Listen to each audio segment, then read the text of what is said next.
Hi friends, நாகினியின் பயணம். போன எபிசோட்ல அந்த காரியம் என்னன்னு அவங்க ரெண்டு பேரும் யாருன்னு கேட்டு தெரிஞ்சுக்க தயாரா இருக்கீங்களா? வாங்க கதைக்குள்ள போகலாம். அதுக்கு முன்னாடி நீங்க இன்னும் இந்த மிபுதயாஞ்சல் சேனலை சப்ஸ்கிரைப் பண்ணலன்னா சப்ஸ்கிரைப் பண்ணிட்டு பக்கத்துல இருக்கிற பெல் ஐக்கானையும் கிளிக் பண்ணிருங்க. அப்போதான் நான் அடுத்தடுத்து அப்லோட் பண்ற கதைகளை நீங்க உடனுக்குடன் கேட்க முடியும். எபிசோட் 8. ரெண்டு பேரும் ஒருவருக்கொருவர் பார்த்துக்கிட்டே இருக்காங்க. அப்போ அந்த பையனும் அந்த பொண்ணும் நாம எதுக்காக இங்க வந்திருக்கோமோ அந்த காரியம் முடியற வரைக்கும் நாம யாருன்னு யாருக்கும் தெரியக்கூடாதுன்னு பேசிக்கிறாங்க. அப்ப அவங்க ரெண்டு பேரும் யாரெல்லாம் இவங்க கிட்ட இப்படி நடந்துகிட்டாங்கன்னு தெரிஞ்சுக்க கீழே இருந்து மேல பாக்குறாங்க. அப்படியே இவங்க கண்களால மேல இருந்து எட்டி பாக்குறவங்கள படம் எடுத்து வச்சுக்கிறாங்க. ஆனா ராகவுக்கும் அவங்க மத்த ஃப்ரெண்ட்ஸ்க்கும் கீழே என்ன நடக்குதுன்னே தெரியல. அதனால அவங்க ரெண்டு பேரும் கண்டிப்பா இறந்துதான் போயிருக்கணும்னு சொல்லிட்டு அங்க இருந்து கிளம்பலான்னு பேசிக்கிறாங்க. அப்போ நம்ம தீக்ஷாவும் ட்ரெஸ் எடுத்துட்டு வந்து குஷி கிட்ட கொடுக்குறா. அதுக்கு அவளும் ட்ரெஸ் கொண்டு வந்ததுக்கு தேங்க்யூன்னு சொல்லிட்டு வாங்கிக்கிறா. பின்னர் தீக்ஷாவும் சரிங்க நான் கிளம்புறேன்னு சொல்லிட்டு கிளம்புறா. அப்படியே வெளியில வந்து அவளோட ஸ்கூட்டியை ஸ்டார்ட் பண்றா. ஆனா அந்த ஸ்கூட்டி ஸ்டார்ட் ஆகல. என்னன்னு தெரியல அவளுக்கும். சரின்னு ஸ்கூட்டியை தள்ளிட்டே போயிட்டு இருக்கா. அப்போ கேட் கிட்ட போகும்போது நம்ம ஹீரோ அருணாவ் அவனோட கார்ல வரான். குஷியும் அருணாவும் பீச் ஹவுஸோட பேக் சைடு வழியா மத்த ஃப்ரெண்ட்ஸை பார்க்க காட்டுக்குள்ள போயிட்டு இருக்காங்க. அருணாவும் தீக்ஷாவை பார்த்துட்டு காரை ஸ்டாப் பண்ணிட்டு நீங்க யாருன்னு கேக்குறான். அதுக்கு தீக்ஷாவும் நான் இங்க ட்ரெஸ் டெலிவரி பண்ண வந்தேன்னு சொல்றா. சரி உங்க வண்டிக்கு என்னாச்சுன்னு கேக்குறா. அதுக்கு அவளும் எனக்கு என்னன்னு தெரியல, திடீர்னு என் ஸ்கூட்டி ஸ்டார்ட் ஆகலன்னு சொல்றா. சரி கொடுங்க நான் பாக்குறேன்னு சொல்லி ஹீரோ அந்த வண்டியை பாக்குறா. அப்போ அதான் அவனுக்கு ஆக்சிலேட்டர் கேபிள் கட்டா இருக்கிறத பார்த்து சரி பண்ணி மாட்டி விடுறான். இப்போ ஸ்டார்ட் பண்றான், வண்டியும் ஸ்டார்ட் ஆகுது. இப்போ போங்கன்னு ஹீரோ சொல்றான். ஆனா ஹீரோயினுக்கு நம்ம ஹீரோவை எங்கேயோ பார்த்த மாதிரியே ஃபீல் ஆகுது.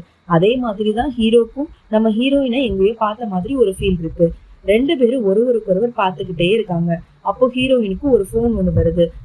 நம்ம தேவிகா தான் கால் பண்ணி நீ எங்க இருக்கன்னு கேக்குறா. அதுக்கு தீக்ஷாவும் அம்மா நான் ட்ரெஸ் டெலிவரி பண்ணிட்டு வீட்டுக்கு தான் வந்துட்டு இருக்கேன்னு சொல்றா. அதுக்கு அவளும் சரிம்மா பார்த்து வான்னு சொல்லிட்டு போனை கட் பண்றா. பின்னர் தீக்ஷாவும் நம்ம ஹீரோவை பார்த்து தேங்க்ஸ்ன்னு சொல்லிட்டு அவளும் கிளம்புறா. ஆனா ரெண்டு பேரும் ஒருவருக்கொருவர் கண் இமைக்காமல் பார்த்துக்கிட்டே கிளம்பிட்டு இருக்காங்க. பின்னர் குஷியும் ரேஷ்மாவும் ராகவுக்கு கால் பண்ணி எங்க இருக்கீங்கன்னு கேட்டுட்டு அவங்க கிட்ட போயிடுறாங்க. ஆனா அவங்க எல்லாரும் கொஞ்சம் பதட்டமா இருக்கிறத பார்த்து ஏன் என்னாச்சு எல்லாரும் ஒரு மாதிரி பயப்படுற மாதிரி இருக்கீங்கன்னு கேக்குறா. அதுக்கு அவங்களும் அதெல்லாம் ஒண்ணும் இல்லை, எல்லாரும் சும்மா பேசிட்டு தான் இருந்தோம்னு சொல்றாங்க. பின்னர் அருணாவும் பீச் ஹவுஸ்குள்ள வந்துட்டு யாரும் இல்லைன்னு குஷிக்கு கால் பண்றான். அதுக்கு அவளும் அண்ணா இதோ பக்கத்துல தானே இருக்கும், இதோ வரோன்னு சொல்லிட்டு போனை கட் பண்றான். பின்னர் எல்லார்கிட்டையும் அண்ணா வந்தாச்சுன்னு சொல்லிட்டு வாங்க எல்லாரும் பீச் ஹவுஸ்க்கு போலான்னு சொல்லிட்டு கிளம்புறாங்க. அந்த மலையில இருந்து கீழே விழுந்த ரெண்டு பேரும் யாருன்னா அவ்வளோ பெரிய ஹைட்டான மலையில இருந்து கீழே விழுந்தும் அவங்களுக்கு ஒன்றும் ஆயிருக்காது. அது மட்டும் இல்ல, அவங்க கண்களால மேல இருந்து எட்டி பாக்குறவங்கள படம் எடுத்தது எதுக்குன்னா அந்த பொண்ணு பேரு ரியா, அந்த பையன் பேரு ராஜீவ். இவங்க ரெண்டு பேரும் இச்சாதாரி நாகம் மற்றும் நாகினி.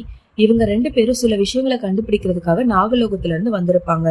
அது மட்டும் இல்ல, வேற உருவம் எடுத்துதான் இவங்க நினைச்சு வந்த காரியம் முடிகிற வரைக்கும் இவங்க இந்த சொந்த உருவத்துல இல்லாம மனிதர்கள் மாதிரி வாழ்ந்துட்டு இருப்பாங்க. பின்ன ரெண்டு பேரும் நாம இந்த பூமிக்கு வந்து வேலை முடிஞ்சதும் இந்த 5 பேரையும் பழி வாங்கினதுக்கு பிறகுதான் நம்ம நாகலோகத்துக்கு திரும்பி போகணும்னு பேசிக்கிறாங்க.